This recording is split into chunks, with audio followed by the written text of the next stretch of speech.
তাহলে দেখিনি যখন, তাহলে আর তুলনা করা যাবে না। আল্লাহ তাআলা বলছেন আল্লাযীনা ইউমিনুনা বিল গায়বি, যারা আল্লাহর প্রতি বিশ্বাস করে আল্লাহকে না দেখে, আল্লাহকে না দেখেই বিশ্বাস করা লাগবে। একটা কথা মাথায় রাখবেন, মাঝে সাঝে অনেক গল্প ছলে গল্প বলতে হয়, কারণ পাড়া গ্রামের মানুষ শুধু যদি এখন হাদিস আর কোরআন বলি মানুষের বুঝে অসুবিধা হবে। ওই জন্য আপনাদের বোঝানোর জন্য কিছু সহজ ভাবে কিছু কথা উপমা দিয়ে বোঝাতে হয়। আমি একদিন কোন এক জায়গাতে যাত্রী হিসাবে এক জায়গায় বসে আছি, তা একজন আমার পাশে এসে বলছে, আপনি কি হুজুর? হ্যাঁ আমি হুজুর। তা কিছু বলছো? তো বলছেন আমি কিছু বলছি না, তোমরা মুসলমান তো? যে আমরা মুসলমান। তুমি কে? বলছে আমি হিন্দু। বাহ, খুব ভালো। মোরা কি বিনতের দুটি কুসুম, হিন্দু মুসলমান, কোনো অসুবিধা নেই তো। তুমি আমার ডান দিকে বসে আছো, আমি তোমার বাম দিকে আছি, পাশাপাশি একই ট্রেনে যাচ্ছি। ও তখন গল্প করতে করতে আমাকে বলছে, হুজুর সব কিছু ঠিক আছে, একটা ব্যাপার আমার মাথায় ঢোকে না। কি মাথায় ঢোকে না তোমার? বলছে আমরা দুর্গার পূজা করি, দুর্গার সামনে দাঁড়িয়ে তাকে দেখে তার কাছে মাথা নত করি, কালীর পূজা করি, তার সামনে দেখে তার সামনে মাথা নত করি। মুসলমানরা কত বড় বোকা, আল্লাহকে দেখতে পায় না, ফাঁকা মসজিদে গিয়ে শুধু গড়াগড়ি দিচ্ছে, টুকটাক করে সেজদা মারছে। এটা কেমন না? বাহ, তুমি তো বেশ ভালোই বোঝো। মনে মনে ভাবছি তুমিও জানো না কার পাল্লায় পড়েছ। তোমায় আজকে আন্ডার প্যান্ট খুলে ছাড়বো আমি, আমার নাম মমতাজ। তা বলো তোমার অবজেকশন কোথায়? বলছে এই জায়গাটা আমার খুব অসুবিধা হচ্ছে যে ওরা না দেখে কেন আল্লাহ এ করে। বললাম তাই? বলছে হ্যাঁ। শোনো, দেখবে তোমাদের খুব বড় বড় মণ্ডপ হয়, তৈরি হয় না? হয়। তখন তোমাদের কোন জায়গায় কত বড় মণ্ডপ, কত বড় ঠাকুর উঠেছে, ওইটা তোমরা দেখতে পাবে পেপার পত্র পত্রিকায় ছাপা হয়। ছাপা হয় না? কলকাতার অমুক মণ্ডপে এত বড় মা, কলকাতার অমুক জায়গাতে এত বড় আমাদের দেবী, পেপারে ছবি টবি ছাড়ে না? ছাড়ে। এখন ওই পেপার যখন পুরাতন হয়ে যায় তখন দোকানওয়ালা চানা চুরমুড়ি বিক্রি করে, ঠোঙা তৈরি করে। তোমার মায়ের ছবি ওই ঠোঙাতেও থাকে। এখন তোমার মায়ের ছবিটা রাস্তায় বাচ্চা ছেলে ছুঁড়ে ফেলে দেয়। বলো তো দেখি তোমার মায়ের সম্মান বাড়লো না কমলো? বলছি সত্যি তো তাই, সত্যি তাই। আর শোনো, আল্লাহকে না দেখে বিশ্বাস করতে হয় কেন জানো? কাজী নজরুলের ভাষা হচ্ছে এই, তুমি যদি অরিজিনাল কাউর যদি প্রেমে পড়ে যাও তাহলে কখনোই তুমি তার সামনে দাঁড়িও না, তাহলে আর প্রেম থাকবে না। অরিজিনাল তুমি যদি কাউকে প্রেম যদি করেই থাকো, ভালো যদি বেঁচেই থাকো, তাহলে তুমি তার সামনে কোনোদিন দাঁড়িও না, তাহলে ও প্রেম আর টিকবে না। বাস্তব চিত্র আপনাকে বলছি, এখন মোবাইলের যুগ। ওই মোবাইল আপনার সুইচওয়ালা মোবাইলে আপনি ফোন করছেন, হ্যালো সাবিনা, তোমার বাড়ি কোথায়? হ্যাঁ লালগোলা। তোমার? না আমার তো কুচগিরিয়াতে। কুচগিরিয়াতে কোনোদিন নাম শুনিনি। কোন কলেজে পড়ো? বহরমপুর অমুক কলেজে। আচ্ছা তোমার কটা ভাই বোন? এটা বলতে বলতে বলতে বলতে বলতে বলতে প্রেম জমে গেছে দুজনারই সুইচওয়ালা মোবাইল, কেউ কাউকে দেখেনি। এমন প্রেম হয়েছে, ছেলেটা বলছে তোকে ছাড়া বাঁচবো না, ও বলছে তোকে ছাড়া বাঁচবো না। দিন রাত, রাতের বেলা হ্যালো হ্যালো করেই যাচ্ছে। এখন দুজনা মিলে ফিট করেছে, 3 বছর ফোনে কথা বলছে, একবার দেখলে হয় না? তুমি আমায় দেখবে আর আমি তোমায় দেখবো, তোমায় দেখতে আমায় খুব মন চাইছে।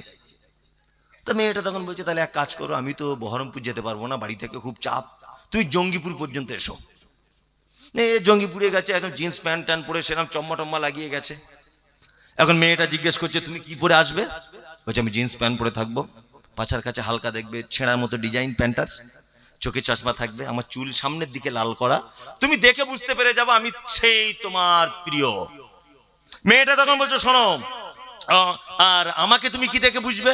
তুমি একটা লাল ফিতে পরে থাকবে, সালোয়ার কামিজ থাকবে, তোমার ডান হাতে ওই ফোনটা থাকবে যেটা আমি আর তুমি প্রথম প্রেম শুরু করেছি, সব ঠিক আছে। না দুজনা জঙ্গিপুরে দেখা। এখন ছেলেটা তো খুব চালাক, ছেলেটা মনে মনে ভাবছে যে আগে দূর থেকে দেখবো তারপরে ওর কাছে যাব। নিয়ে ও ফোন করছে, বলছে কোথায় তুমি? বলছে ব্রিজের ডান দিকে, একটু মাথাটা হ্যাট করে দেখো এইদিকে। নিয়ে এরকম করতে করতে ছেলেটা দেখছে 3 বছর যার সঙ্গে প্রেম করেছে ফোনে, তোমায় ছাড়া বাঁচবো না, তুমি আমার সোনা, তুমি আমার জান, দেখছে আলকাতরার মতো কালার। আচ্ছা বলুন তো, এই ব্রিজের পাশে যদি দেখে আলকাতরার মতো কালার আর দাঁতগুলো খুব বড় উঁচু উঁচু, বলুন তো আর ফোন করবে না ফোন ওখানে ভেঙে দিয়ে বাড়ি আসবে? কোনটা? ফোন ভেঙে দিয়ে বাড়ি আসবে। 3 বছর রিচার্জ করাটাই শেষ, বলবে কি বলবে না?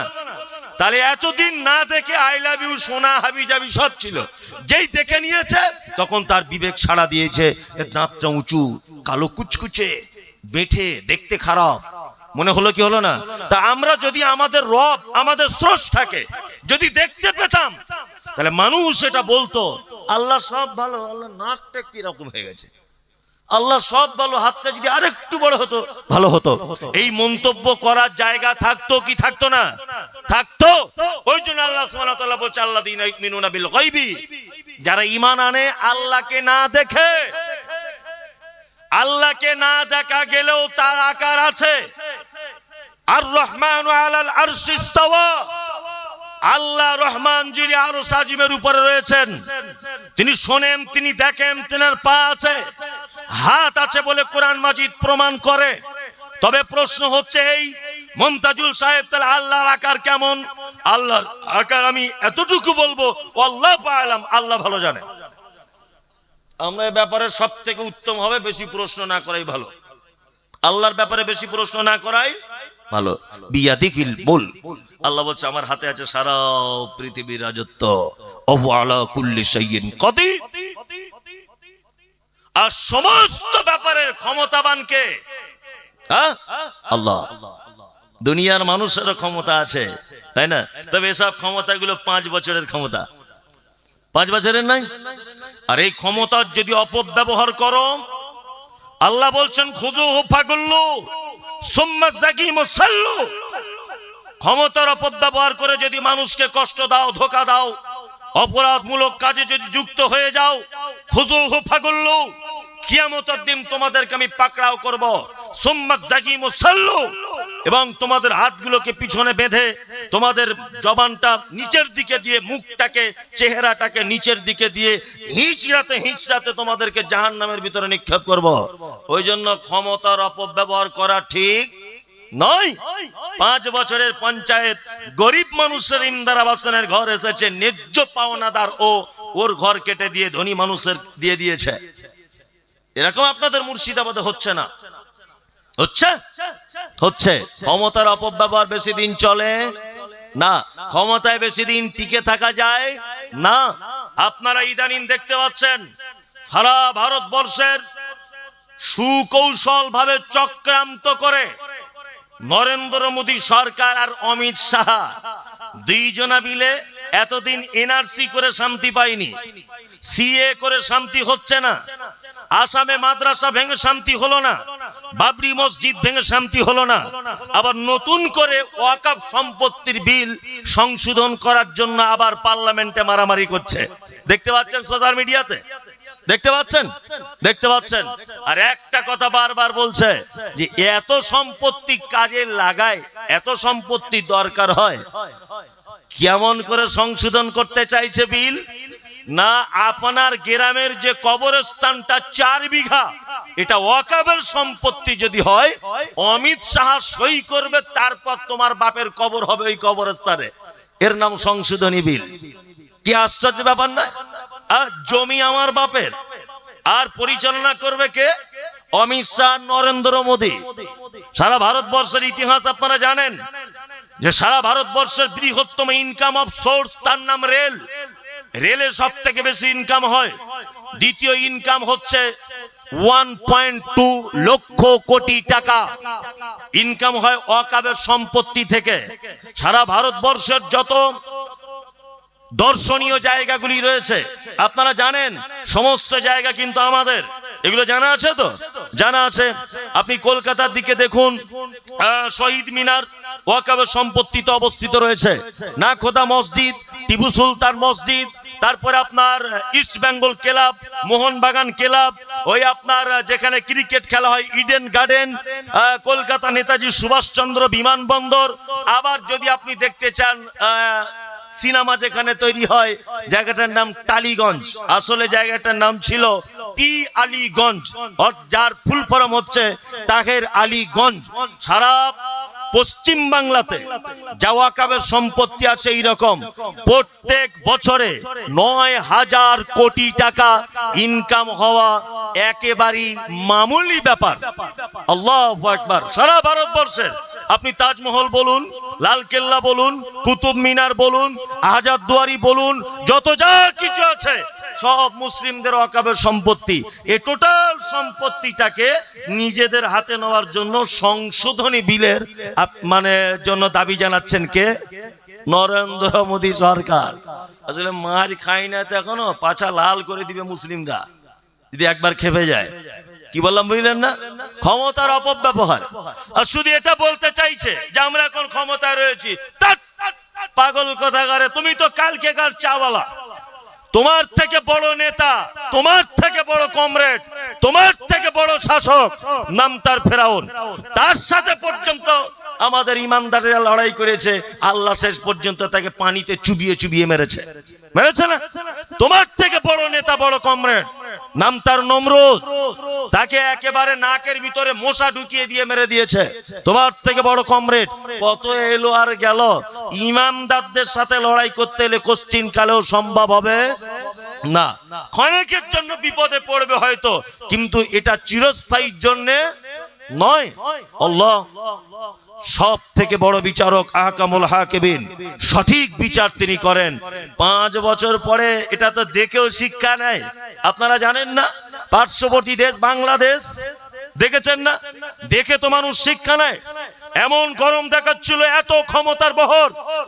আল্লামা দেলোয়ার হোসেন সাইদির মতো কোরআনের পাখিকে বছর কি বছর জেলখানাতে বন্দী করেছে, আয়না ঘরে ঢুকিয়ে আলেম ওলামাদেরকে হত্যা করেছে, অসংখ্য দিনের দায়ীদেরকে 1000-2000 কোটি টাকার মামলাতে ফাঁসিয়েছে। কত যে আলেমদেরকে দেশ ছাড়া হতে হয়েছে। ডাক্তার মিজানুর রহমান আজহারি দেশে টিকতে পারেনি। আমির হামজার মতো মুফতি সাহেব মানুষ জেলখানাতে বন্দী ছিলেন।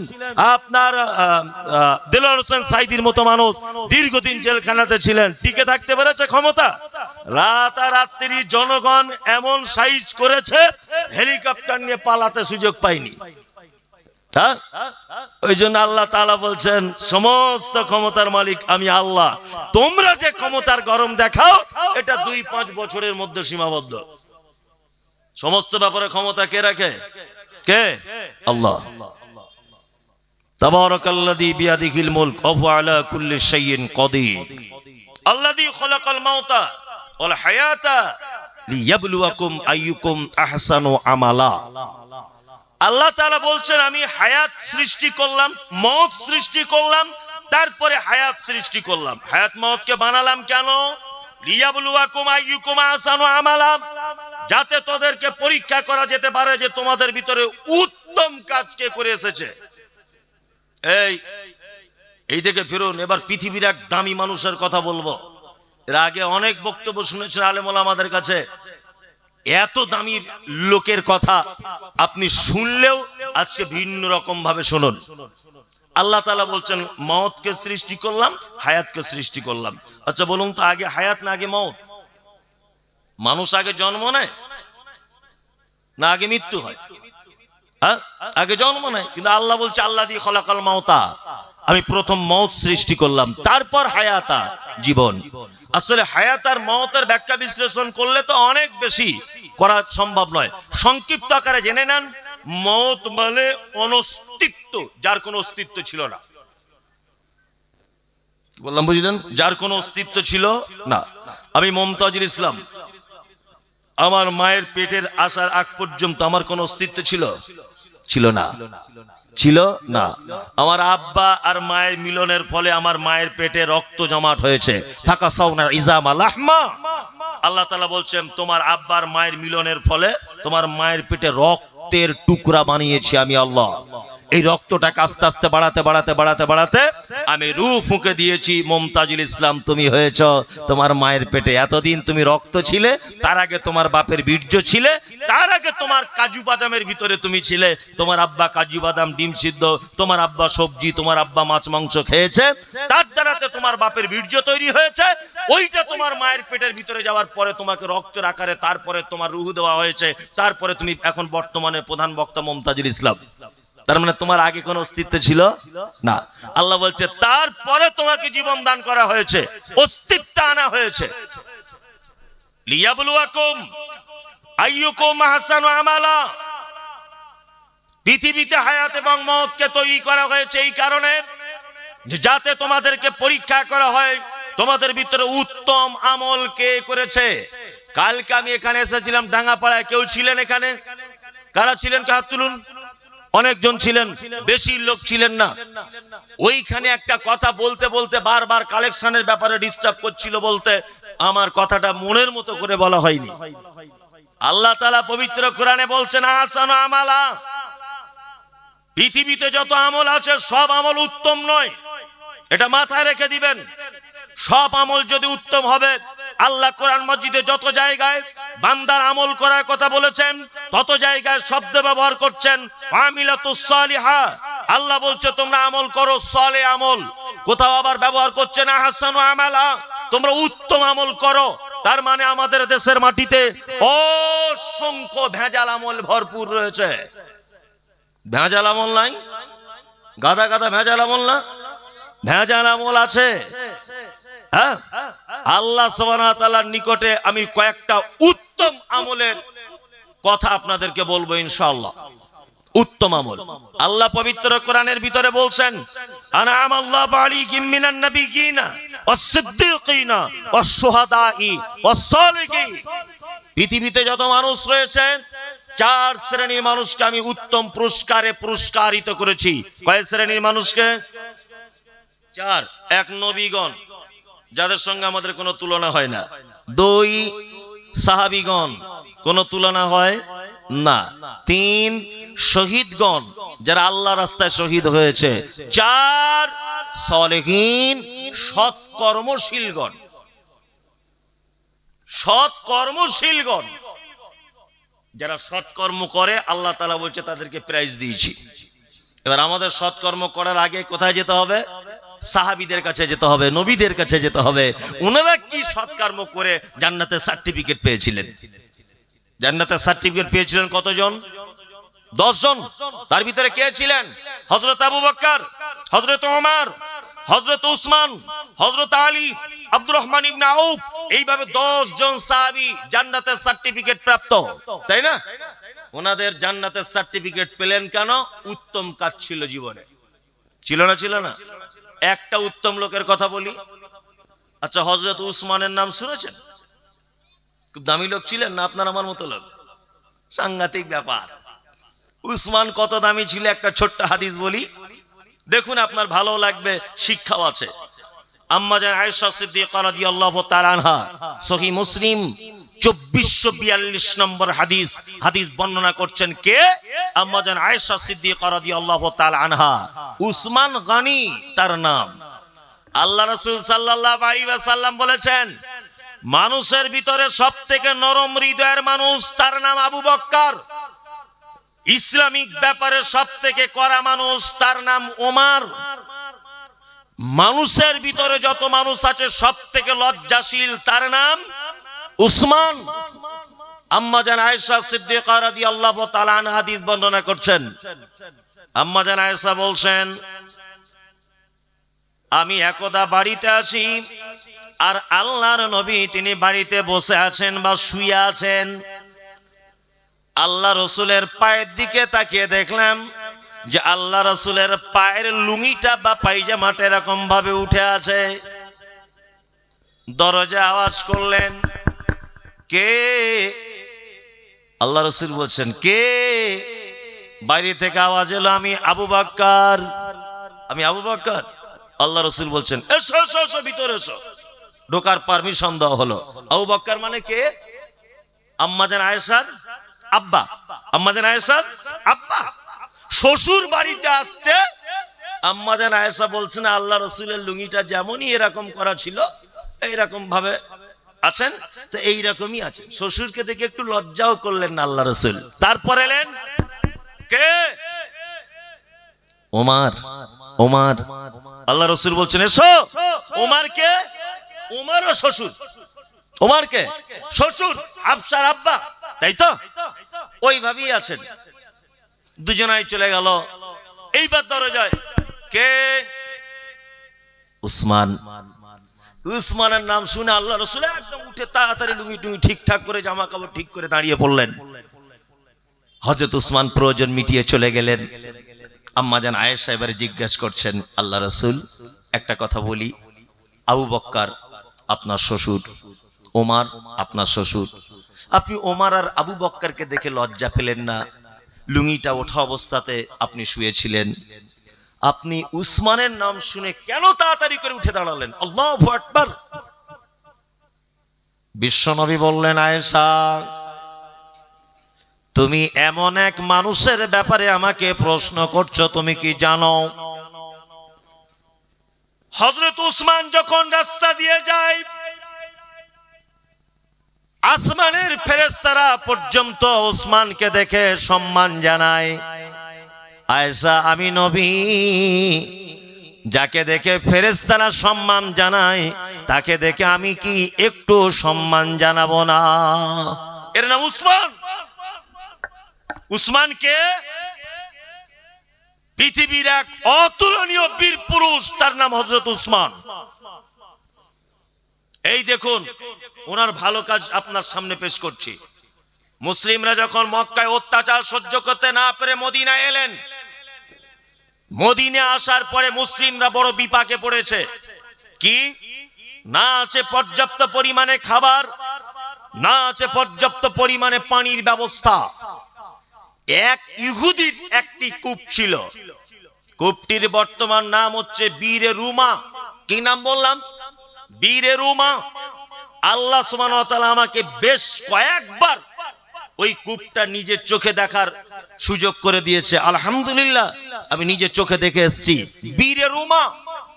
হযরত উসমান গেলেন ওই ইহুদির কাছে, ইহুদিকে গিয়ে বলছেন, এই তোমার কূপটা বিক্রি করবা?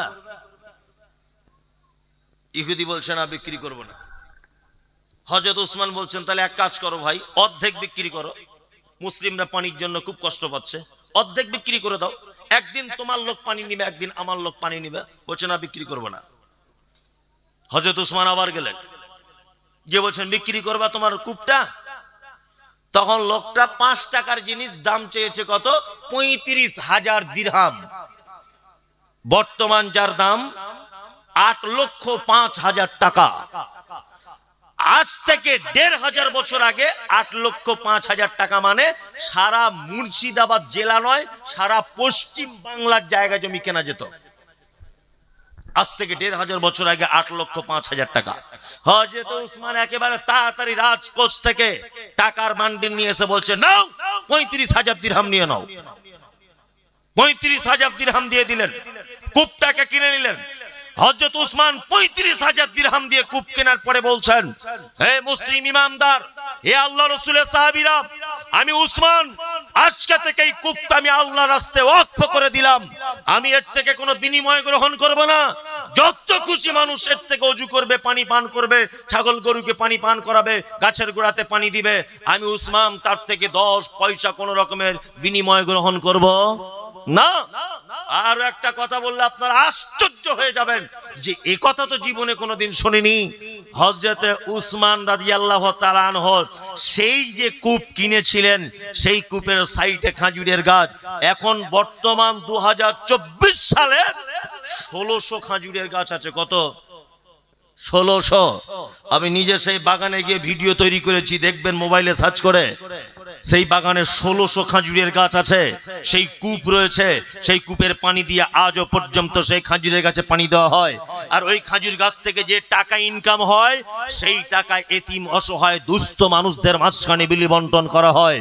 আর একটা মজার কথা বলি, ওই খাজুর গাছ থেকে যে টাকা ইনকাম হয়, ওই টাকা দিয়ে মসজিদে নববীর সামনে 5 তলা একটা বিল্ডিং করা হয়েছে, যে বিল্ডিংটির নাম হচ্ছে সাইয়েদুনা উসমান।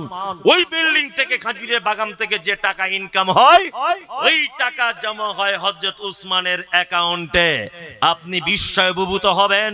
আজ থেকে 1,500 বছর আগে একজন মানুষ, নাম তার হযরত উসমান রাদিয়াল্লাহু তাআলা আনহু, ওনার নামে আজও পর্যন্ত সৌদি আরবের মাটিতে ব্যাংকে অ্যাকাউন্ট খোলা আছে। আপনারা জানেন পশ্চিম বাংলার অনেক মাদ্রাসায় এতিমদের জন্য টাকা আসে সৌদি আরব থেকে। দেখবেন খোঁজ নিয়ে, এতিমদের জন্য টাকা আসে। এই এতিমদের জন্য যত টাকা আসে সৌদি আরব থেকে, এর 95% টাকা হযরত উসমান গনি রাদিয়াল্লাহু তাআলা আনহুর অ্যাকাউন্ট থেকে আসে। সুবহানাল্লাহ। এই 4টি খানি দামি লোক, হ্যাঁ, জাতা লোক, দানের বগর দেখবেন। ভালো কাজ তো অনেক দেখেছেন জীবনে। চলুন হযরত আবু বকর সিদ্দিক রাদিয়াল্লাহু তাআলা আনহু ভালো কাজ দেখেছেন। আল্লাহ রাসূল সাল্লাল্লাহু আলাইহি ওয়াসাল্লাম তাবুকের ডাক দিলেন, যুদ্ধের জন্য মালের প্রয়োজন। হযরত ওমর এলেন, ওমর এসে বলছেন, আল্লাহ রাসূল আমার মালের অর্ধেক নিয়ে এসেছি, অর্ধেক রেখে দিয়ে এসেছি। হযরত আবু বকরকে জিজ্ঞাসা করা হচ্ছে, আবু বকর বলছেন, আল্লাহ রাসূল এই তাবুকের যুদ্ধের জন্য যত মাল আমি আপনাকে আর আল্লাহকে বাড়িতে রেখে দিয়ে সমস্ত কিছু নিয়ে চলে এসেছি, সমস্ত কিছু। আল্লাহ রাসূল উসমানের অপেক্ষা করছেন, দেখি উসমান কি বলে দেখি। হযরত উসমান এসে বলছেন, আল্লাহ রাসূল তাবুকের যুদ্ধ কতদিন চলবে? আল্লাহ রাসূল বলছেন 3 মাস চলবে, 3 মাস। কতজন মুসলিম সৈন্য? 30,000। হযরত উসমান বলছেন, আল্লাহ রাসূল 30,000 মানুষের অর্ধেক মানুষের যতটা ঘোড়া লাগে, যতটা উট লাগে, যুদ্ধের পোশাক যতটা লাগে, তাদের খাওয়া দাওয়া, তাদের পানি, তাদের সমস্ত কিছুর ব্যবস্থা আমি উসমান আমি নিজের দায়িত্ব নিয়ে নিলাম। তার মানে 15,000 মানুষের দায়িত্ব 3 মাস যাবত দায়িত্ব নিলেন কে? হযরত উসমান। সার্টিফিকেট এমনি পাওয়া যায় না। আর আমাদের অবস্থা কি? মসজিদে 200 টাকা দিয়ে বারবার এসে বলছে, আমার নামটা একটু বলো, আমার নামটা বাদ চলে গেল, মৌলভী সাহেব একটু বলো। আর নামটা যদি বা বলেছে তা এসে বলছে, শুধু কেন নাম বলছো ভাই? আমি এবার টাটকা হজ করে এসেছি, আলহাজ অমুক সাহেব। এই তো আমাদের অবস্থা না? আমাদের অবস্থা। আল্লাহু আকবার। আল্লাহ তাআলা বলছেন, আহসানু আমালা, উত্তম কাজ তুমি কিছু জীবনে করো। পৃথিবীতে তোমাদের ওই কারণে আমি পরীক্ষার জন্য পৃথিবীতে পাঠিয়েছি। এবার আপনাদেরকে আমি আর একটা কথা বলবো, সেটা হচ্ছে এই, আচ্ছা বলুন তো, আল্লাহ আমাদের পৃথিবীতে কি জন্য পাঠিয়েছেন? পরীক্ষা করার জন্য, তাই তো? এই দেখুন, পরীক্ষার আবার 2-3টে কোয়ালিটি আছে না? একটা আছে টেস্ট পরীক্ষা, আর একটা ফাইনাল পরীক্ষা। টেস্টে যদি কেউ এলাও না হয়, ফাইনালে বসতে পারে না। আল্লাহর পরীক্ষাও ঠিক তেমন। এই দেখে নেন আপনি, আল্লাহ বলছেন, ওয়ালানাবলু আন্নাকুম বিশাইয়্যিম মিনাল খাউফি ওয়াল জু' ওয়া নাকসিম মিনাল আমওয়াল ওয়াল আনফুসি ওয়াস সামারাত ওয়া বাশশিরিস সাবিরিন আল্লাযীনা ইযা আসাবাতুহুম মুসিবাতুন ক্বালু ইন্না লিল্লাহি ওয়া ইন্না ইলাইহি রাজিউন। বান্দারে, পৃথিবীতে তোদের ফাইনাল পরীক্ষা নয়, এটা টেস্ট পরীক্ষা হবে। আমি আল্লাহ 4টে জিনিসের মাধ্যমে তোমাদের টেস্ট পরীক্ষা করব। 1 নম্বরে আল্লাহ তাআলা বলছেন, ওয়ালানাবলু আন্নাকুম বিশাইয়্যিম মিনাল খাউফ, তোমাদেরকে বিভিন্ন ব্যাপারে ভয় দেখিয়ে দেব। সরিষার তেল 2 মাস আগে ছিল 100 টাকা কেজি, আজকে হঠাৎ করে 350 টাকা কেজি। মানুষ ভয় করছে, কি করে খাবো, কি করে তরকারি রান্না হবে, বউ ছেলে পিলে সব মারা যাবে। আশঙ্কা হয় না অনেক সময়? আল্লাহ বলছে, খাউফ ওয়াল জু', ক্ষুধা দিয়ে দিব। ওয়াল আনফুস, তোমার বেটাটাকে মেরে দিব, বড় বেটাটাকে। হঠাৎ করে রাস্তা দিয়ে আসছিল তোমার বড় বেটা, কলকাতা থেকে কাজ করে ফিরছিল, হঠাৎ একটা ট্রাক্টর এসে ওকে ছাতুর মতো ছেনে দিয়ে চলে গেল। আল্লাহ বলছে, এটা তোমার পরীক্ষা। অসামারত, মাঠের তোমার ধান পেকে গেল, আসমানকে বলে দিলাম এত গতিতে বৃষ্টি নামিয়ে দিয়ে তার ধানের 12:30 যেন বেজে যায়। ধান একেবারে তেলাপিয়া মাছে খেয়ে নিল, সব ধান শেষ, বন্যাতে সব তছনছ হয়ে গেল। আল্লাহ তাআলা বলছেন নবীকে, অবাশশিরিস সাবিরিন, ঈমানদার যেন তার এই টেস্ট পরীক্ষায় যেন ধৈর্য দেখায়। ধৈর্য যদি দেখায়, অবাশশিরিস সাবিরিন, আপনি ওই ধৈর্যশীলদের জন্য জান্নাতের সুসংবাদ দেন।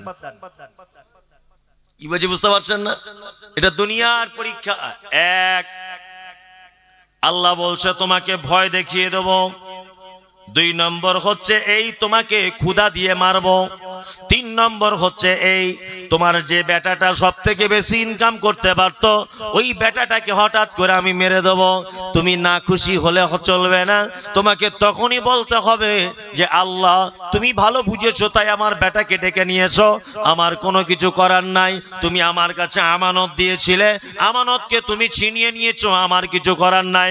ওয়ালান ফুসারাস সামারাত, তোমার মাঠের ফসলগুলোকে আমি আল্লাহ ধ্বংস করে দিব। আল্লাহ নবীকে বলছেন, নবী ইমামদারদেরকে আপনি বলে দেন ওয়াবাশশিরিস সাবিরিন, তারা যেন ধৈর্য ধরে, আর ধৈর্য যদি ধরে তাহলে আমি আল্লাহ তাদের জন্য জান্নাত প্রস্তুত করে রেখে দিয়েছি। জান্নাত আর জান্নাত ধৈর্যশীলদের জন্য। এই এটা হলো টেস্ট পরীক্ষা, তাই না? ফাইনাল পরীক্ষা কোথায়?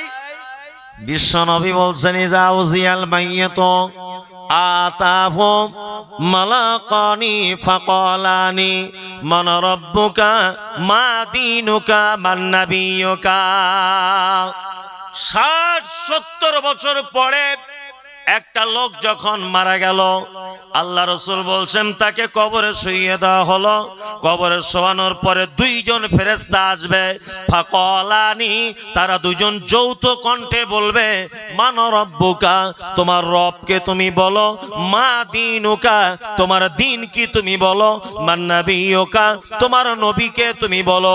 এই তিনটে প্রশ্নের উত্তর যদি সে দিয়ে দেয় তাহলে তাকে জান্নাত জাহান্নাম দেখানো হবে, জাহান্নাম দেখানো হবে, আর বলা হবে তুমি প্রশ্নের উত্তর দিতে পেরেছো, এই দেখো জাহান্নাম দাউ দাউ করে আগুন জ্বলছে, এইটা তোমার থাকার জায়গা ছিল কিন্তু তুমি উত্তর সঠিক দিয়েছো বলে আল্লাহ তোমাকে পরিবর্তন করে জান্নাত দিয়ে দিয়েছে, তুমি জান্নাত চলে যাবে। এটা কবরের ফাইনাল পরীক্ষা। আল্লাহু আকবার। যদি বলছেন মৌলভী সাহেব তাহলে সুদের ব্যাপারে জিজ্ঞেস করবে না, মদ খাওয়ার ব্যাপারে, বদমাইশি করার ব্যাপারে জিজ্ঞেস করবে না? এই কবরে তিনটের মাঝখানে বুঝতে পারা যাবে একদম কথা বাংলায়। মেয়েরা যখন বাড়িতে ভাত রান্না করে একটা ভাত দেখলেই বোঝা যায় বাকি ভাতগুলোর অবস্থা কি, তাই না? মাধ্যমিক পরীক্ষা হচ্ছে, একটা পৃষ্ঠার, একটা বইয়ের পৃষ্ঠার আছে 200টা। আচ্ছা বলুন তো, প্রশ্ন কি 200টা পৃষ্ঠার থেকেই হয়? কটা থেকে হয়? অর্থাৎ টোটালে 10টা প্রশ্ন করা হবে, তাই না? এই 10টা প্রশ্নের মাধ্যমে মাস্টার বুঝতে পেরে যাবে ছাত্র কেমন, বুঝতে পেরে যাবে না? বুঝতে পেরে যাবে। আল্লাহ ঠিক তেমন এই 3টা প্রশ্নের মাধ্যমে বুঝতে পেরে যাবেন বান্দা কোন দলে ছিল। আল্লাহু আকবার। আল্লাহ তাআলা বলছেন আল্লাযী খালাকাল মাউতা ওয়াল হায়াতা লিয়াবলুয়াকুম আইয়ুকুম আহসানু আমালা ওয়া হুয়াল আজিজুল গফুর। সবথেকে বেশি ক্ষমা করতে পারে কে? আল্লাহ। আপনি আমার কাছে কোনো ভুল করুন, শুধু বলছেন মুমতাজিল সাহেব একটু ক্ষমা করে দেন, একটু ক্ষমা করে দেন, আমি এমন গরম দেখাচ্ছি মনে হচ্ছে যে আমি আর ওকে ক্ষমা না দিলেও মনে হয় আর পৃথিবীতে টিকতেই পারবে না। এরকম ক্ষমা আমরা এরকম ভয় এরকম কিছু মানুষের ব্যাপারে করি না? করি। সব থেকে বড় দয়ালু কে? আল্লাহ, তাই না? আল্লাহু আকবার। পাহাড় সম পরিমাণ পাপ করেছেন, তাই তো? দরিয়ার ফেনা সম পরিমাণ পাপ হয়ে গেছে। খুব ভয় লাগছে, তাই না? যে কি করব, কিছুই ভয় নেই, কোনো ভয় নেই। গভীর রাত্রে উঠুন, কামা ফিন্নাস আন্নাসুন নিয়াম। রাতের বেলা সবাই যখন ঘুমিয়ে যায় তুমি তখন টুক করে উঠে পড়ো, উঠে রাস্তার ধারে মসজিদ 2 রাকাত নামাজ পড়ো, আর হাত দুটো তুলে দিয়ে একবার বলো আল্লাহ আমি যা ভুল করেছি আজ থেকে আর কোনোদিন করব না। শুধু একটু অভিনয় করে হলো 2 ফোঁটা চোখের পানি ফেলে আপনি চলে আসুন। আপনার পানি ফেলতে যত দেরি আল্লাহর ক্ষমা করতে তত দেরি নাই। আল্লাহ, কত পাপ করেছেন, কত পাপ, কত বড় পাপ, কোনো ভয় নেই। শুধু একটু আপনি শুধু একটু আল্লাহর দরবারে হাতটা তুলে বলুন, নিজেকে একটু আত্মসমর্পণ করতে শিখো যে আল্লাহ আমি বড় ভুলকারী, তুমি বড় ক্ষমাশীল, তুমি ক্ষমা করে দিতে পারো, তুমি ক্ষমা করে দাও। পৃথিবীতে কত দৃষ্টান্ত রয়েছে এরকম ক্ষমা, দৃষ্টান্ত রয়েছে না? আর একটা কথা বলছি, শুনে রেখে দেন। যখন দেখবেন খুব বেশি পাপ হয়ে গেছে, তখন একটা কাজ সব থেকে বেশি করবেন, কি? সাদকা করবেন, সাদকা দান করবেন, সাদকা করবেন বেশি বেশি করে। তাহলে আপনার পাপগুলো সহজে কি হবে? ক্ষমা হয়ে যাবে। এই দেখুন, তার একটা দৃষ্টান্ত বলি, গতকালও বলেছি, আজকেও কথাটা বলছি। এক মানুষ যখন মৃত্যু যন্ত্রণায় ছটপট ছটপট করে, তখন আমরা কি করি? একটা মানুষ মারা যাবে এরকম করছে বিছানায় শুয়ে, আমরা তখন কি বলি? খালা একটু পানি দে গালে, খালা একটু গালে পানি দে, বলি না? ও কি পানি চায়? ও পানি চায়, শরবত চায়, গরম দুধ পান করতে চায় না। একজন ইমানদার মানুষ, জিবরিল মালাকুল মউত তার যখন আত্মাটাকে বার করে, গ্লাসে পানি ফেলে দেওয়ার পরে যেমন তলায় একটু পানি থাকে, ওই পানিটা দেখবেন এরকম হ্যাট করে দিলে এক ফোঁটা পড়ে যায়। ওই এক ফোঁটা পানি যখন পড়ে কোনো আওয়াজ হয়? আওয়াজ হয় না। মালাকুল মউত যখন একজন ইমানদার মানুষের জানটাকে বার করে, কোনো আওয়াজ হয় না, বাচ্চা ছেলের মতো দেখবেন ঘুমিয়ে পড়েছে। দুই, কোন বদমাশ মানুষের আত্মাকে যখন বার করে, হাদিসের ভিতরে এসেছে তার চোখ, তার নাক, তার মুখ, তার কলিজা, সমস্ত জায়গায় থাকা শিরা উপশিরা টেনে ছিঁড়ে আনে। ওই লোক তখন কষ্ট সহ্য করতে পারে না, তখন একটা মাত্র কথা বলে, কি কথা? ফায়াকুলাম ও রব্বি লাউলা খরতানি ইলা আজালিন করিব ফাসাদদাকা ওয়া আকুম মিনাস সালিহিন। তার নিকটে যখন মালাকুল মউত চলে আসে, সে যখন কঠিন যন্ত্রণার সম্মুখীন হয়, সে তখন একটা কথা বারবার বলে, ফাসাদদাকা ওয়া আকুম মিনাস সালিহিন। আল্লাহ তুমি আমাকে একবার সুযোগ দাও, আল্লাহ তুমি আমাকে একবার সুযোগ দাও, আল্লাহ তুমি আমাকে একবার সুযোগ দাও। পৃথিবীতে গিয়ে আমি কিছু দান সাদকা করে আসি, আমি দান সাদকা যদি করে আসি, তাহলে আমি মনে হয় তোমার এই কষ্ট থেকে বেঁচে যাব। মৃত্যু মানুষ কি বলে? আল্লাহ আমাকে একটু দান করার সুযোগ দাও। ভুল যদি হয় কি করবেন? দান করবেন। এই দেখুন, আপনাদেরকে একটা কথা বলি, ঘটনা শুনেছেন না? একজন পতিতালয়ের নারী, একজন দেহ ব্যবসায়িক নারী, এই নারীটা রাস্তা দিয়ে যাচ্ছিল। দান কেমন জিনিস দেখুন, রাস্তা দিয়ে যাচ্ছিল, যেতে যেতে দেখছে রাস্তার ধারে একটা কূপ, সেই কূপের সাইডে একটা কুকুর পিপাসায় কাতর হয়ে যাচ্ছে, তার জিহ্বাটা বার করে কাদা মাটিতে চাটছে। ওই বেশ্যা মহিলাটার মনে দয়া হলো যে কুকুর হলেও তার তো একটা প্রাণ আছে, কুকুরটা কষ্ট পাচ্ছে। ও তখন নিজের ওড়নাটা নিজের মোজার সঙ্গে বেঁধেছে, মোজাটা খুলে ওড়নাটা বেঁধে, খিমার বলা হচ্ছে, খিমার বলতে ওড়নাকেও বোঝায় বা শাড়ির আঁচলকেও বোঝায়। তা ওড়নাতে এইভাবে মোজাটা বেঁধে কুয়ার ভিতরে মোজাটা ফেলেছে। মোজাটাতে যে পানি উঠেছে, ওই পানিটা কোন রকম করে কুকুরকে পান করিয়ে দিয়েছে। আল্লাহ এত খুশি হয়েছে, সারা জীবনে একটাও ভালো কাজ নেই, সারা জীবন তার দেহ ব্যবসা করে এসেছে, একটা মাত্র ভালো কাজ, কুকুরকে পানি পান করানোর ফলে আল্লাহ তাআলা বলছেন তোর বাকি জীবনের সব গুনাহ মাফ, সব গুনাহ মাফ, তোর একটাও তোর আর পাপ নেই। এই ঘটনা থেকে একটা জিনিস বোঝা যায়, কি একটা জিনিস বোঝা যায়, সেটা হচ্ছে এই যে তখনকার দিনের বেশ্যা মহিলারা, পতিতালয়ের নারীরাও গায়ে ওড়না ব্যবহার করত। কি বললাম বুঝলেন না? তাছাড়া ও ওড়না দিয়ে মোজাটা নামালো কি করে কূপের তলাতে? তার মানে বোঝা যায় তখনকার দিনে পতিতালয়ের মেয়েরাও কি ওড়না ব্যবহার করতো না? করত। কিন্তু বর্তমানে এখনকার মেয়েদের কাছে ওড়নাটা বড় বোঝা, বোঝা নয়, খুব বড় বোঝা। আল্লাহু আকবার। আপনি যতই জীবনে পাপ করেন, কোন ভালো কাজে যে আল্লাহ সুবহানাহু ওয়া তাআলা খুশি হয়ে যাবেন, কোন ভালো কাজে যে খুশি হয়ে যাবেন আপনি নিজেও বুঝতে পারবেন না। ওই জন্য আল্লাহ সুবহানাহু ওয়া তাআলা বলেছেন কি, ইউসারিউনা ফিল খায়রাত, তোমরা সর্বক্ষণ ভালো কাজের জন্য বেশি বেশি করে দৌড়ঝাঁপ করবে। ভালো কাজ যেখানেই আছে। দেখুন একটা কথা বলি, খুব মজার কথা। আল্লাহ পবিত্র কোরআনের ভিতরে বলছেন ইয়ামুরুনা বিল মারুফ ওয়া ইয়ানহাউনা আনিল মুনকার, তোমরা ভালো কাজের আদেশ করো। কিন্তু আল্লাহ এখানে ভালো কাজকে নির্দিষ্ট করে কিছু বলেননি। বলেছেন নির্দিষ্ট করে দিয়েছেন? না, অনির্দিষ্ট। ভালো কাজ অনেক রকমের হতে পারে, অনেক প্রকার হতে পারে। যে রকম আপনার সুবিধা, আপনার মন বলছে এটা ভালো কাজ, আপনি অবশ্যই সেই ভালো কাজের দিকে অগ্রসর হন।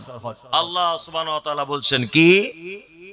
আল্লাহ তাআলা বলছেন ওয়াল আজিজুল গফুর, আমি নিশ্চয়ই বড় ক্ষমাশীল। আল্লাযী খালাকা সাবআ সামাওয়াতি তিবাকা, নিশ্চয়ই আমি আল্লাহ আসমানটাকে সৃষ্টি করেছি একতলা, দুই তলা, তিন তলা, এইরকম স্তরে স্তরে স্তরে স্তরে। তারপরে আল্লাহ সুবহানাহু ওয়া তাআলা বলছেন আল্লাযী খালাকা সাবআ সামাওয়াতি তিবাকা মা তারা ফি খালকির রহমানি মিন তাফাউত, তোমরা কি তোমার রহমানের সৃষ্টিতে কোন রকমের ভুল, কোন ত্রুটি খুঁজে পাও? আল্লাহ সৃষ্টিতে কোনো ভুল আছে? আছে? রেল লাইনে দেখেছেন প্ল্যাটফর্মে কেউ কেউ দেখবেন হাত দুটোকে এইরকম করে বেড়াচ্ছে, কেউ হাতে আর পায়ে হাঁটছে, কেউ মায়ের পেট থেকে অন্ধ। অন্ধ না? এরা এরা কি অপরাধ করেছিল? এদের অপরাধটা কি? আমরা পাড়া গ্রামের মানুষ অনেক সময় কিছু ভুল কথা বলি। কি ভুল কথা বলুন তো? মারাত্মক ভুল কথা। পাড়ায় দেখবেন কোন মানুষ যখন 4, 5, 6 মাস বিছানায় পড়ে আছে, রোগে ভুগছে, পাড়ার লোক কি বলি আমরা? শালা ঠিক হয়েছে, বড্ড বাড়াবাড়ি করছিল, লে দেখ আল্লাহর পক্ষ থেকে কেমন আযাব হচ্ছে। একদম না, একদম না। ও আপনার থেকে বড় জান্নাত ওর জন্য অপেক্ষা করছে। কারণ যার পরীক্ষা যত কঠিন হবে তার প্রাইজ তত দামি হবে। কি বললাম বুঝলেন না? যার পরীক্ষায় যত কঠিন হবে তার প্রাইজ তত দামি হবে। ওর এখন পরীক্ষা চলছে, 3 মাস 4 মাস বিছানায় পেচ্ছাপ পায়খানা করছে, গায়ে ঘা, দুর্গন্ধে কেউ যাচ্ছে না, কঠিন পরীক্ষা। হয় না? হয়। অনেক মানুষ, আর আমরা বোকা মানুষ বুঝতে পারি না, তাদেরকে উপহাস করে বলি কেমন লাগছে, ঠিক হচ্ছে তো? একদম নয়। ওর পরীক্ষা যত কঠিন হচ্ছে ভাববেন ওর জন্য খুব উত্তম ফল অপেক্ষা করছে ইনশাআল্লাহ। আমরা অনেক সময় প্রতিবেশীরা হিংসা করে কিছু শব্দ ব্যবহার করি। যেমন প্রতিবেশীর আর একটা লোকের ছেলে হয়েছে, একটা হাত এরকম, ভালো করে বুঝবেন। একটা ছেলে হয়েছে প্রতিবেশী কারুর অন্ধ, আর একজন প্রতিবেশী মহিলা কি বলছে? 12 জনের বদদুয়া লেগেছে, আল্লাহ কি সহজে ছাড়বে? দুনিয়ায় দেখিয়ে দিয়েছে। একদম নয়। দেখুন একটা কথা বলি, ক্লাস 5 এর ছাত্রের পরীক্ষার যে প্রশ্ন হয় মাধ্যমিকের ওই একই প্রশ্ন হয় না আলাদা? আলাদা। একই যদি প্রশ্ন হয় তাহলে আর পরীক্ষা বলে কিছু থাকতো না। থাকতো না। প্রশ্ন সবসময় আলাদা হতে হবে, আর প্রাইজও তেমন আলাদা। মাধ্যমিক পাস করেছো, টোটো চালাও। বিএ পাস করেছো, পাবলিক কোন কোম্পানিতে কাজ করো। এমএ, এমএসসি, বিকম করেছো, মাস্টার ডিগ্রি করেছো, সরকারি স্কুলে হেডমাস্টার হও। এমবিবিএস করেছো, 4টে রোগী দেখলেই 4000 টাকা ফি। কি বলে বুঝলেন না? তা মাধ্যমিক পরীক্ষা দেওয়া সহজ না এমবিবিএস ডক্টরের জন্য পরীক্ষা দেওয়া সহজ? কোনটা? মাধ্যমিক সহজ, ওটা কঠিন। তাহলে ও কঠিন পরীক্ষা দিয়েছে, ও ভালো রেজাল্ট, 4টে রোগী দেখলেই 4000। তুমি মাধ্যমিক পরীক্ষা দিয়েছো, তুমি টোটো চালাও। এই তো অবস্থা। তার মানে যার পরীক্ষা যত কঠিন তার ফলাফল তত মিষ্টি। যে লোকটার ছেলে হয়েছে অন্ধ, যে মেয়েটার পেট থেকে ছেলে হয়েছে তার 3টে হাত, যে মেয়েটার পেট থেকে বাচ্চা হয়েছে ছেলেটার পাগুলো খুব সরু সরু, চলতে পারে না, ভেবে রাখবেন আল্লাহ ওকে ভিন্ন রকমের পরীক্ষা করছে। আল্লাহ দেখতে চাইছে তার আব্বা মা আমার প্রতি কতটা ধৈর্যশীল। যদি তারা দুজন কঠিন ধৈর্যের যদি পরীক্ষা দিতে পারে, অবশ্যই তার পিতা মাতাকে আমি উচ্চ জান্নাতের মাকাম দান করব ইনশাআল্লাহ, উচ্চম দান করা হবে। এবার আপনাদেরকে একটা কথা বলি, আল্লাহ অনেক সময় কিছু কিছু মাধ্যমে মানুষকে ক্ষমা করে, আর কিছু কিছু মাধ্যমে মানুষকে পরীক্ষা করে। একটা কুকুরের মাধ্যমে একজন পতিতালয় নারীকে কি ক্ষমা করে দেওয়া হয়েছে, হয়েছে না? তা আপনাকেও কিছু মাধ্যমে পরীক্ষা করা হবে।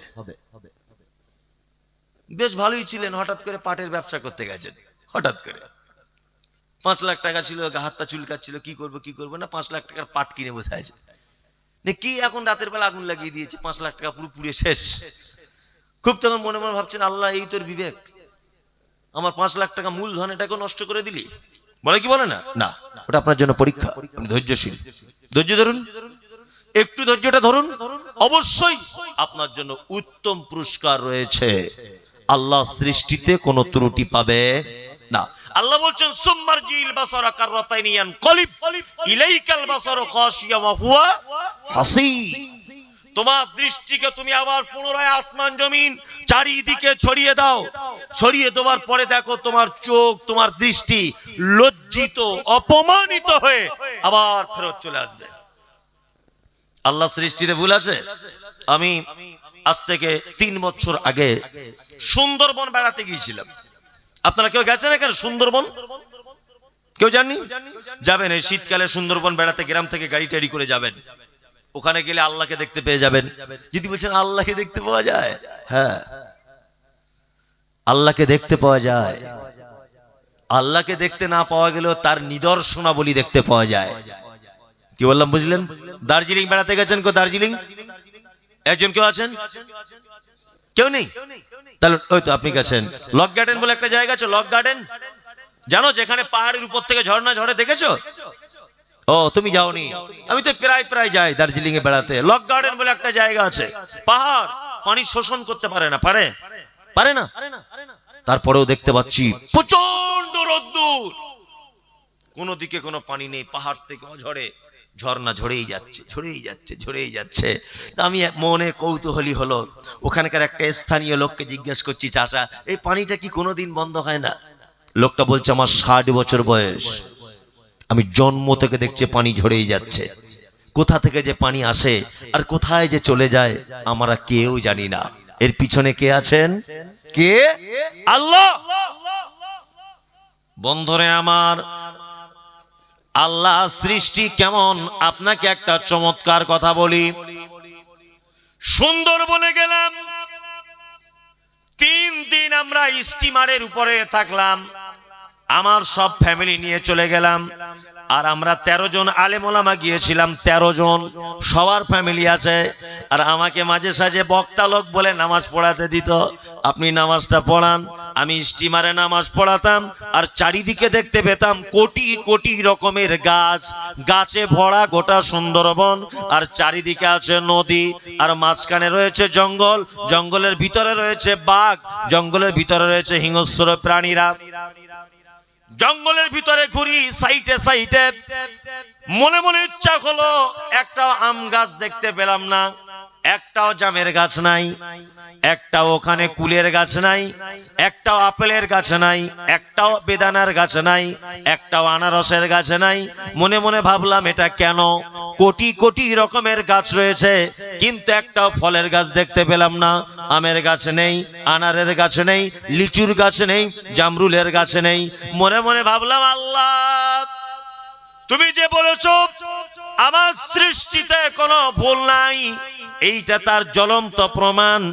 জঙ্গলে তুমি যদি এখন আনারসের গাছ দিয়ে দিতে, তাহলে হনুমান বোঝে না কি করে আনারস কেটে লবণ দিয়ে খেতে হয়, আমের কি করে আচার করতে হয় এটা হরিণে বুঝবে না, কি করে কুলের আচার করে খেতে হয় এটা বানরে বুঝবে না, কি করে যে আপেল খেতে হয় এটা হাতিতে বুঝবে না।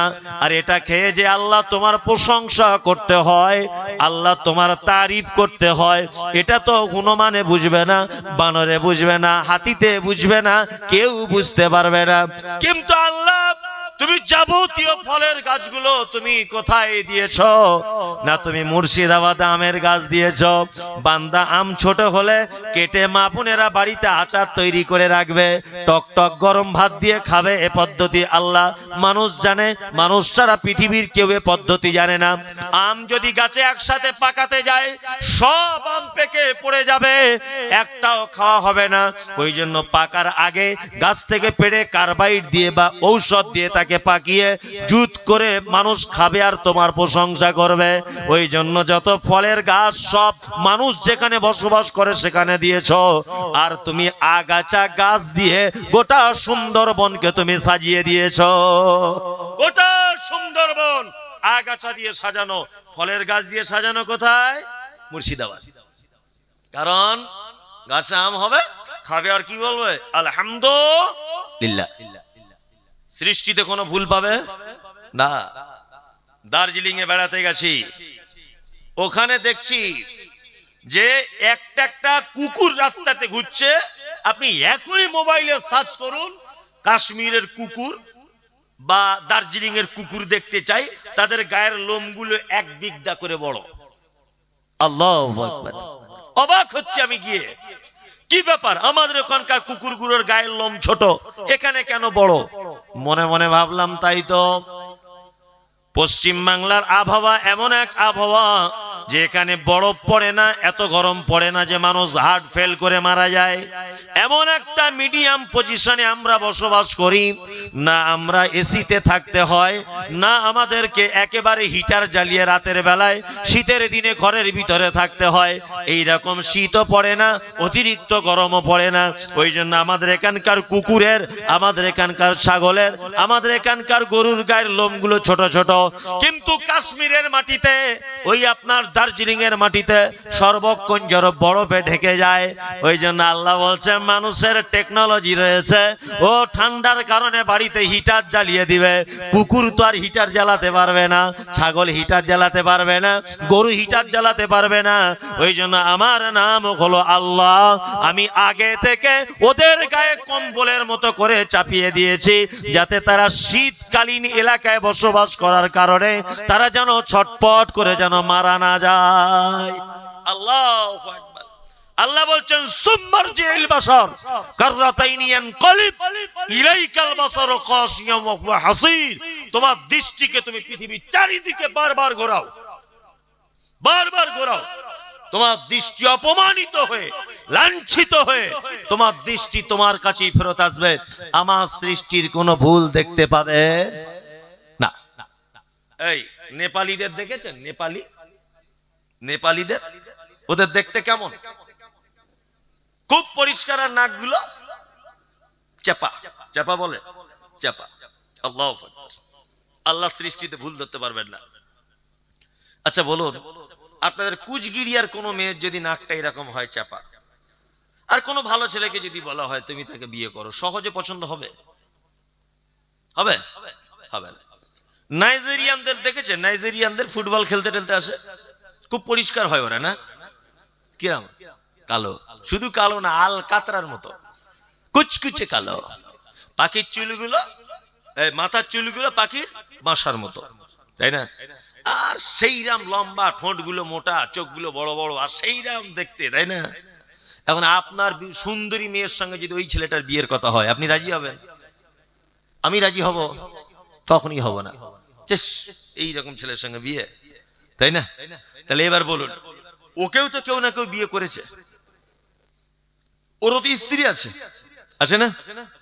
আচ্ছা, নেপালি যে মেয়েটার নাকটা চাপা, ওরও তো স্বামী আছে। আল্লাহ বলে আমার নাম রব, আমার সৃষ্টিতে ভুল পাবি না। যাকে নাইজেরিয়ানে বানিয়েছি সবাইকে একরকম করে দিয়েছি, কালো কুচকুচে। বিয়ে করতে অসুবিধা হবে না, এক জায়গায় থাকতে অসুবিধা হবে না। আর নেপালে যাদের বানিয়েছি নারী পুরুষ সবার নাক চাপা করে দিয়েছি, কেউ কারো ব্যাপারে অভিযোগ তুলতে পারবে না। কিন্তু তোমার বাড়ি কুচগিরিয়ায়, তুমি পশ্চিম বাংলার মুর্শিদাবাদ জেলার মানুষ, এখানকার মানুষের নাক যেমন উঁচু, তোমার বেটির নাকও তেমন উঁচু, তোমার বেটার নাকও তেমন উঁচু, সবার নাক তেমন উঁচু করে দিয়েছি। এখানকার মানুষের সাইজ যেমন, তোমার বেটার সাইজটাও তেমন করে দিয়েছি। তোমার জন্য যেমন ধরনের মেয়ে দরকার, যেমন সাইজের, তেমন মেয়ে কুচগিরিয়াতে রেডি করে রেখে দিয়েছি। আমার সৃষ্টিতে কোনো ভুল পাবে না। কোনো ভুল পাবে না। শুধু এই নয়, সৃষ্টিতে ভুল নয়, সৃষ্টিতে রয়েছে এক আশ্চর্য শিক্ষা। আচ্ছা বলি আপনাকে, এই যে মোবাইলের এটা কভার, আচ্ছা বলুন তো এই কভারটা তো কোনো ডাইসে তৈরি করা হয়েছে? হয়েছে না? আচ্ছা এই ডাইসের সিস্টেম হচ্ছে এইখানটাতে এরকম গর্ত করা থাকবে, ফাঁকা করা থাকবে। এই ডাইসের ক্ষমতা হবে এই জায়গাটা আর একটা ফুটো করে দিতে না। কি করতে হবে তাহলে? অন্য ডাইস ব্যবহার করতে হবে, তাই না? একই ডাইস থেকে একরকম প্রোডাক্ট কি বার হবে, তাই না? আল্লাহু আকবার। কিন্তু আল্লাহ সুবহানাহু ওয়া তাআলা কেমন ডাইস ব্যবহার করেছেন দেখুন। আপনি মসজিদে বসে আছেন, আপনার বড় মেয়ে নাম ধরে ডেকে বলছে আব্বা, মা তোমাকে বাড়িতে ডাকছে। আপনার মেয়েকে দেখার প্রয়োজন নাই, আপনি গলার আওয়াজ শুনে বুঝতে পেরে যাবেন এটা আমার বড় মেয়ে নাসিমা। আপনি যেতে দেরি করছেন, আপনার মেজো মেয়ে এসে বলছে আব্বা মা তোমাকে ডাকছে, তার নাম কারিমা। তার দেখার প্রয়োজন হবে না, তার গলার আওয়াজ শুনে বুঝতে পেরে যাবেন এর নাম কারিমা। চারটে মেয়ে চারবার এলো, একজনেরও দেখার প্রয়োজন হবে না, গলার আওয়াজ শুনে বুঝতে পেরে যাবেন আমার বড় মেয়ে নাসিমা, মেজো মেয়ে কারিমা, সেজো মেয়ে আয়েশা, ছোট মেয়ে খাদিজা। গলার আওয়াজ শুনে বুঝতে পেরে যাবেন। বাড়িতে চলে গেলেন, আপনার স্ত্রী বলছে তাড়াতাড়ি করে খেতে বসো। খেতে বসেছেন আপনি, আপনার চারটে মেয়ে চারিদিকে খেতে বসেছে।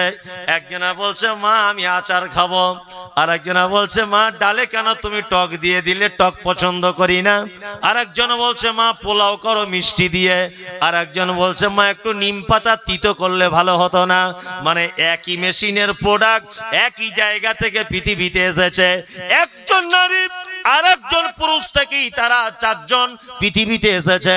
চারজনার দেখতে আলাদা, চারজনার চাহনি আলাদা, চারজনার রুচি আলাদা, চারজনার কি আপনার চলন আলাদা, চারজনার গলার কণ্ঠস্বর আলাদা, চারজনার পছন্দ আলাদা, চারজনার রুচি আলাদা, চারজনার চার রকম সবকিছু। একজনের সঙ্গে আর একজনের সঙ্গে কোনো মিল নাই। ওই জন্য কবি বলেছেন মিলে নাই রে চেহারাতে আর নেই কো গলার সুরে, অদ্ভুত তোমার কারিগরি আল্লাহ দেখেছি সোহাগে ভরে। কারোর সঙ্গে কারোর মিল নাই, একজনের পছন্দের সঙ্গে আর একজনের পছন্দ হবে না। আল্লাহ তাআলা বলছেন ফরজি ইল বাসারা আল তারা মিন ফুতুর সুম্মারজি ইল বাসারা কাররাতাইনি ইয়ানকালিব। আমার সৃষ্টিতে ভুল তো দূরের কথা, কারোর সঙ্গে কারোর এক পাবে না। কি আশ্চর্য সৃষ্টি! ডান হাতের এই আঙুলটা দিয়ে মোবাইলের ফিঙ্গারপ্রিন্ট করা আছে, বাম হাতের আঙুলটা চাপিয়ে দেখুন তো দেখি কেমন খোলে। মোবাইল আপনার হাত ও আপনার আঙুলও আপনার, অথচ খুলবে না। খুলবে মানে আঙুলের যে ছাপগুলো, এইগুলো কোন আঙুলের সঙ্গে কোন আঙুলের মিলবে না। আল্লাহ, আপনাদেরকে আলোচনা করতে গেলে কোরআনের একটা একটা আয়াত বলে বলে অনেক সময় নষ্ট হয়ে যাবে, চলে যাবে। রাত্রি অনেক হয়েছে। এটা মসজিদের উন্নতি কল্পে জলসা, এটাও আমার একটা দায়িত্ব এবং কর্তব্যের ভিতরে যে শেষের দিকে কিছু বলাটা খুব প্রয়োজন মনে করছি। আমার দিকে ফিরুন, এবার আপনাদেরকে একটা চমৎকার হাদিসের অংশ বলছি, পুরো হাদিসটা নয়। আচ্ছা, বাড়িতে দেখবেন আমাদের বাথরুম ঘরে, আমাদের রান্না ঘরে, আমাদের শোয়ার ঘরে এই একটা মৌমাছির মতো একটা মাছি কিছু মাটি তুলে ঘর তৈরি করে, দেখেছেন? কি মাছি বলে ওটা? যাই হোক, কোথাও বিভিন্ন জায়গায় বিভিন্ন রকমের নামে ডাকে। যাই হোক, তা ওই মাটির ঘরটা কতটা উঁচু হয়? সামান্য 1 ইঞ্চি হবে হয়তো, তাও হবে না, হাফ ইঞ্চি, তাই না? আল্লাহ রাসূল সাল্লাল্লাহু আলাইহি ওয়াসাল্লাম তিনি বলছেন, কি বলছেন?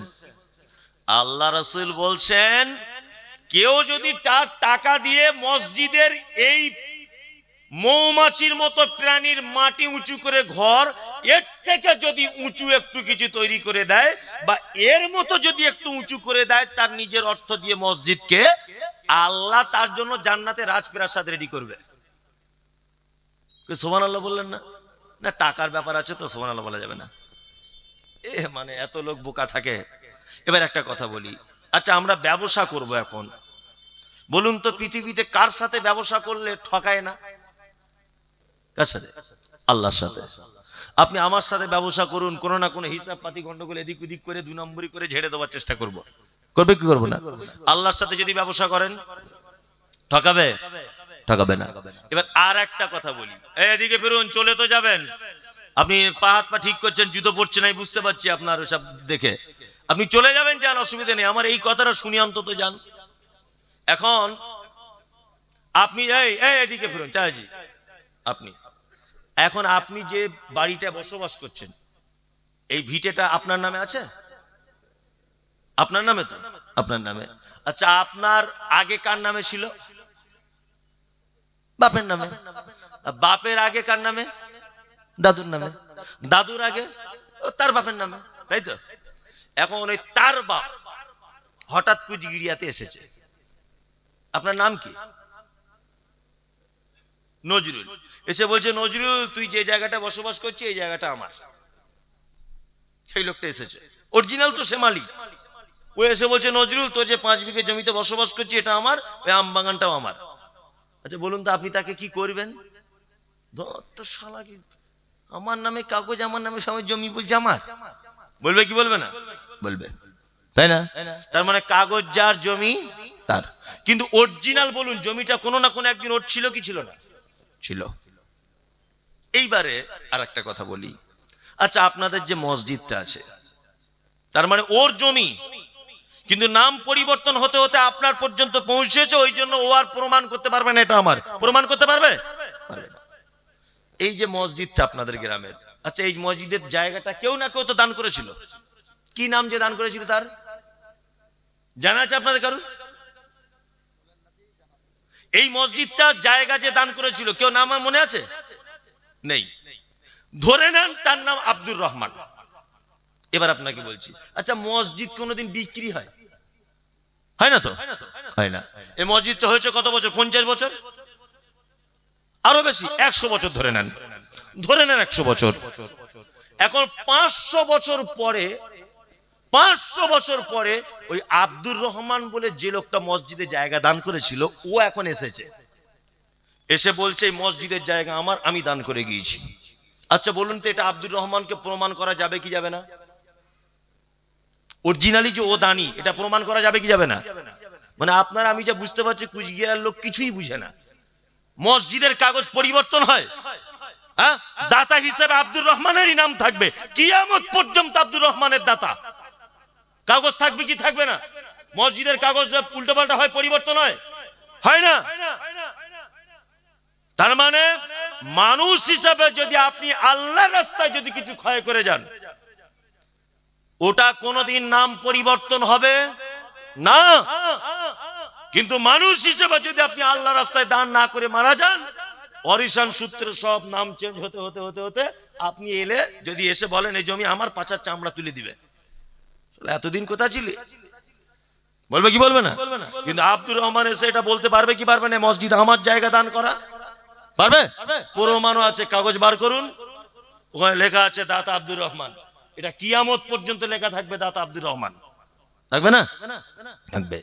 ওই জন্য বলছি মসজিদে দান করাই এক সাংঘাতিক ব্যবসা। ব্যবসা কার সাথে? আল্লাহর সাথে ব্যবসা, আল্লাহর সাথে ব্যবসা। আল্লাহ আপনাকে ঠকাবে না।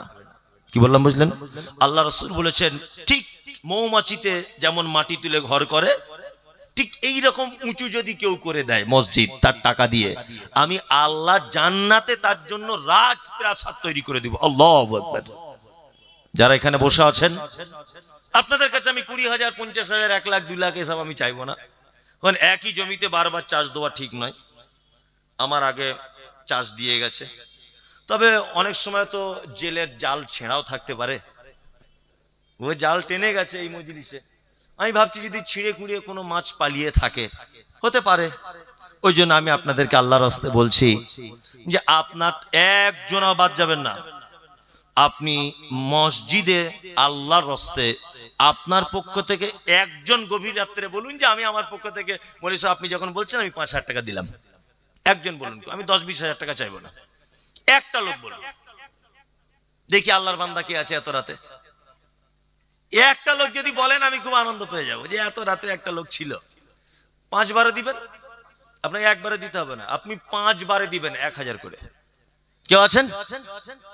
সবাই দিয়ে দিয়েছে এটা আমি জানি, তারপরেও আমি আবার বলছি চেষ্টা করলে হয় না? হয়। আপনি আপনার আমি 5,000 টাকা নাই ভুল করে বলেছি, আপনি তো হাতটা তুলে বলতে পারেন যে আমি 1,000 টাকা অন্তত দিব। আমি না বলতে ভুল করছি, আপনি ভুল করবেন কেন? আপনি বলুন। আছেন কেউ? আপনি 1,000 টাকা দেবেন, আলহামদুলিল্লাহ। একজন ভাই দিলেন, 10 জন দিলে তো 10,000 হয়ে গেল। যতটা কাজ হয়, পানি নেই এখানে, বোতলে পানিটা দেন, যতটা কাজ হয়। আর একটা লোক বলুন একটু মেহেরবানি করে, আর একটা লোক বলুন। বিসমিল্লাহ।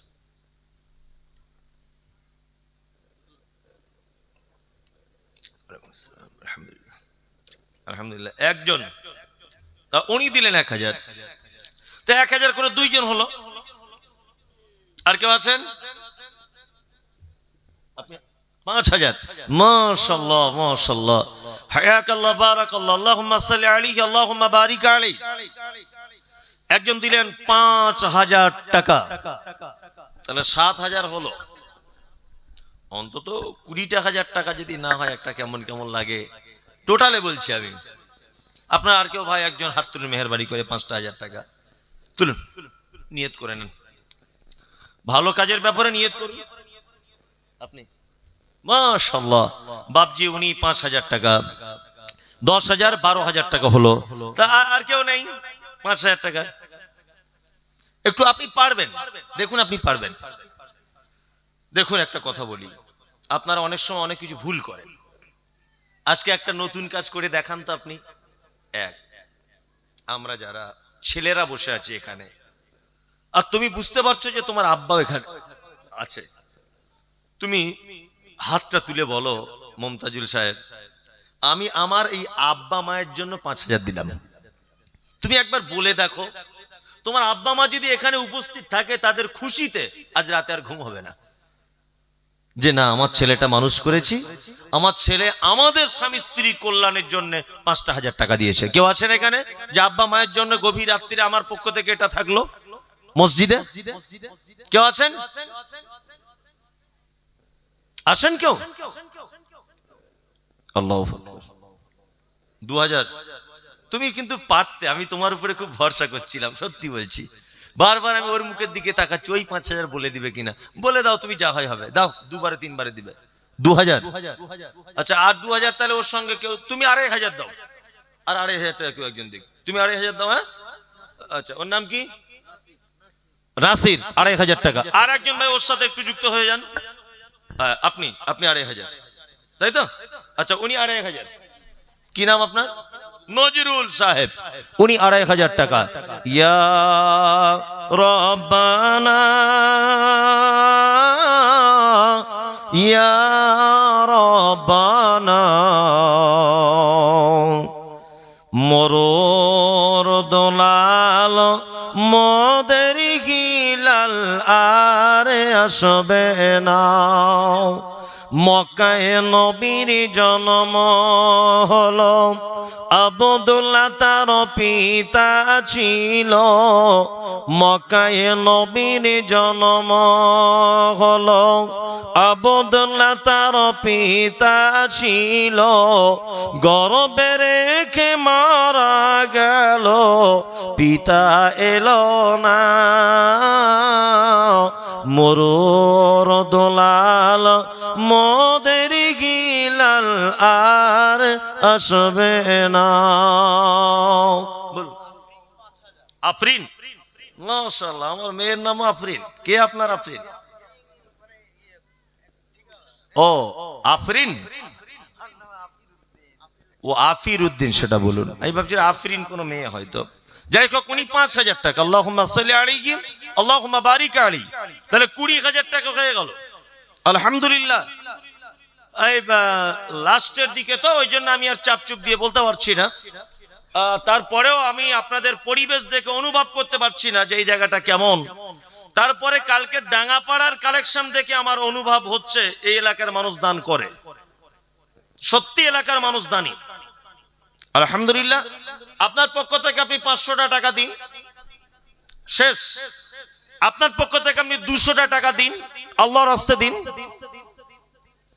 তবে আপনি খালি হাতে যেতে পারবেন না। আপনার কাছে ৫০০ টাকা আছে, আপনি ওইটা আল্লাহর রাস্তায় দিন, কোনো সমস্যা নেই। যার কাছে যা আছে দেন। মেয়েরা আপনারা চলে যাচ্ছেন, আর রাত্রি এখন ১টা বাজে, চলে যাওয়াটাই স্বাভাবিক, তাই না? হ্যাঁ, ১টা বাজে এখন রাত্রি, চলে যাওয়াটাই স্বাভাবিক। তা আপনারা যার কাছে যা আছে তাই দেন, একটু মেহেরবানি করুন। জি দেন, সকলেই একটু অন্তত পক্ষে হাতটা মিলিয়ে যান। মাশাআল্লাহ মাশাআল্লাহ মাশাআল্লাহ माशाल्लाह माशाल्लाह। इरशाद के बिरिया है इलानी मुजतफा, ओ तो इज्जु मन तशा व तो जिल्लु मन तशा। इरशाद के बिरिया है इलानी मुजतफा, ओ तो इज्जु मन तशा व तो जिल्लु मन तशा। दीन खुदा जब तू एक लाए नबी ने, पत्थर किसी ने मारा गालिद किसी ने। আসুন ভাই, যারা দিবেন তারা দেন, সকলেই দেন, আল্লাহর রাস্তায় দিয়ে দেন। জি আসুন, সকলেই দেন। জি, তুমি আসমানে থাকো প্রভু, আমি জমিনে। তুমি আসমানে থাকো প্রভু, আমি জমিনে।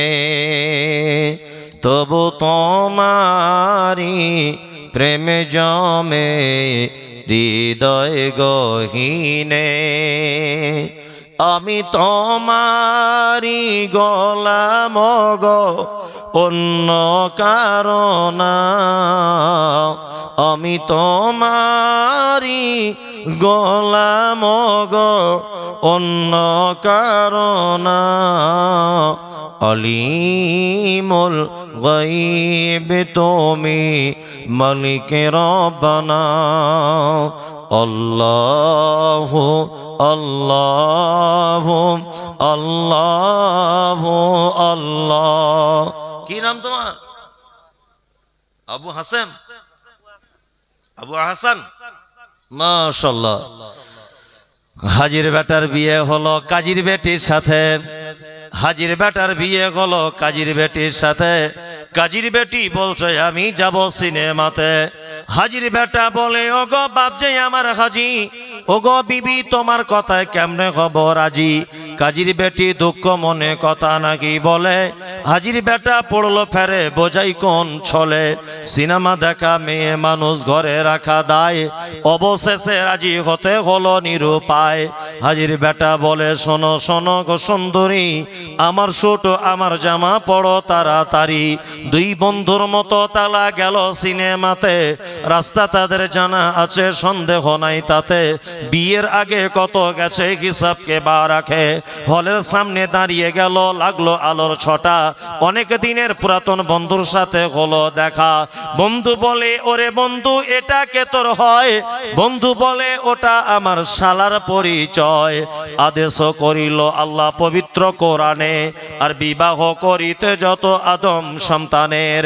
কোরআনে আদেশে আল্লাহ যদি না করিত, মানুষের বংশ সব ধ্বংস হয়ে যেত। কিন্তু হায় বর্তমানে হতেছে এমন, বেটির বিয়েতে বেটার বাপ নিচ্ছে কত পণ। কেহ সোনা দানা নিচ্ছে, কেহ টাকা করি, কেহ জমি জায়গা নিচ্ছে, কেহ নিচ্ছে বাড়ি। আবার কত বাপজি বলে নিব না কপন। বেটা বেটি সাজিয়ে দিক বিয়াই আপন। টাকার বেলা সাধু সাজে, জমির বেলা চোর। বর্তমানে বেটার বাপ এমনি হারামখোর। চোর লোকে চুরি করে অন্ধকারে হলে, চোর লোকে চুরি করে অন্ধকারে হলে, বেটার বাপ করে চুরি দিনের উজ্জ্বলে। হাইরে বেটার বাপ তুমি এমনি লুবি হলে, টাকার বদলে বেটা বিক্রি করিলে। তোর জন্য কত নারী বিষ পান করে, কত নারী গলায় দড়ি দিয়ে ঝুলে পড়ে। আর বলবো না, চলো মজলিস ভাঙার দোয়া বলে দাও, সুবহানাকাল্লাহ।